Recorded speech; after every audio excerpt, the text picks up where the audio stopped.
एक दो महीने पहले की बात है ये, जब रिजर्व बैंक ऑफ इंडिया ने एक रिपोर्ट निकाली थी और उसमें बोला था कि जो एनपीए के लेवल्स हो सकते हैं बैंक्स में वो अराउंड 13 to 15% तक हो सकते हैं। अब उस वक्त जब हमने ये सारी चीज़ें देखी थी तो सही में ऐसा लग रहा था कि क्या सही में ये नंबर वहां तक जा सकता है क्या। हो सकता है उन्होंने जो कमिटी को हायर किया होगा, जो सजेशंस उनकी तरफ आए होंगे, उसमें कोविड के सेकंड वेव का एक थॉट शायद दिया होगा and that's why they might have predicted these things. तो अभी अगर आज हम देखेंगे जो सिनारियो डेवलप हो रहा है, ये सेकंड वेव का जो इम्पैक्ट हो सकता है specifically on banks, that could be quite severe. और इसीलिए ये सबसे बड़ा रीजन है why Bank Nifty normal Nifty और सेंसेक्स से ज्यादा गिर रहा है यहां पे, because the risk levels with banks are quite मोर।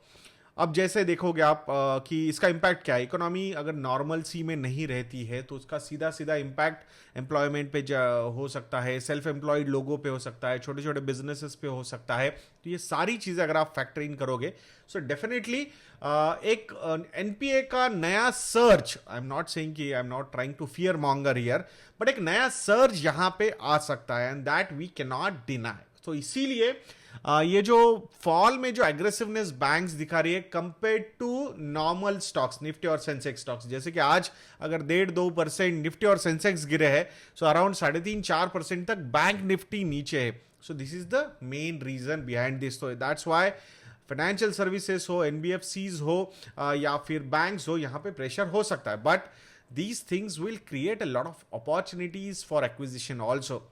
एक चीज हमेशा हमें याद रखनी है कि यहां पे ये ऐसे जब सिनारियोज होते हैं, ये जब ट्रबल्ड वाटर्स होते हैं, तो उसमें जो स्ट्रांग प्लेयर्स होते हैं वो अपना मार्केट शेयर यहां पे और ज्यादा बढ़ा सकते हैं and that is going to be a very positive sign for the shareholders of these companies. तो ये हमने हमेशा याद रखना चाहिए एंड दैट्स वाई जो भी कंपनीज बैंकिंग हो या फाइनेंशियल सर्विसेज हो जो आपके रडार पे है, आपने उसको शॉर्टलिस्ट किया हुआ है, तो ये ऐसे मौके आपको काफी अच्छी अपॉर्चुनिटीज अवेलेबल करके देते हैं फॉर न्यू एक्विजिशंस ऑल्सो।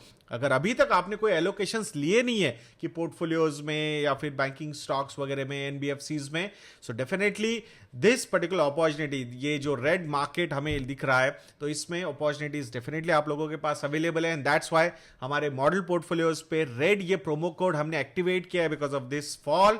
तो ये रेड प्रोमो कोड अगर आप यूज करोगे you will get flat 30% discounts on our model portfolios और other research products also. And अगर 3 साल के लिए जाते हो then the discounts could be as 40 to 50% for combo offers। तो प्लीज विजिट investindia.in एंड ये मार्केट फॉल का एडवांटेज लीजिए। कहां पे एलोकेशन लेना चाहिए, कितना एलोकेशन लेना चाहिए, क्या परसेंटेज टर्म में एलोकेशन होना चाहिए।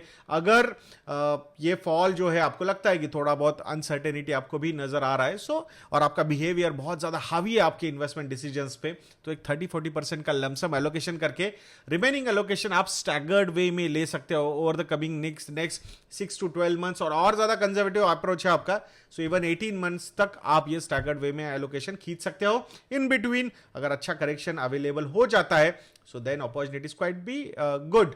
और डू नॉट एक्सपेक्ट जो मार्च में 40% का फॉल हुआ था वैसा फॉल मार्केट में हो सकता है। उस वक्त मार्केट में लिक्विडिटी अवेलेबल नहीं थी, इस वक्त मार्केट में लिक्विडिटी बहुत जबरदस्त है। Not only Indian markets, global markets में लिक्विडिटी काफी अच्छी नजर आ रही है and that's why this could be a good opportunity. I don't know कि ये 5% गिरेगा, 10% गिरेगा, बट मुझे ऐसा स्टीप करेक्शन मार्केट में नजर नहीं आता है एंड दैट्स व्हाई अच्छे पोर्टफोलियोज बिल्ड कीजिए, मॉडल पोर्टफोलियोज को सब्सक्राइब कीजिए। रेड RED रेड ये प्रोमो कोड यूज करके 30% डिस्काउंट भी आप हमारे रिसर्च प्रोडक्ट्स पे ले सकते हो। तो मैं आशा करता हूं ये छोटा सा वीडियो आपको अच्छा लगा होगा। ऐसे वीडियोस के लिए चैनल पे बने रहिए। नेक्स्ट वीडियो तक के लिए मुझे आज्ञा दीजिए। जय हिंद।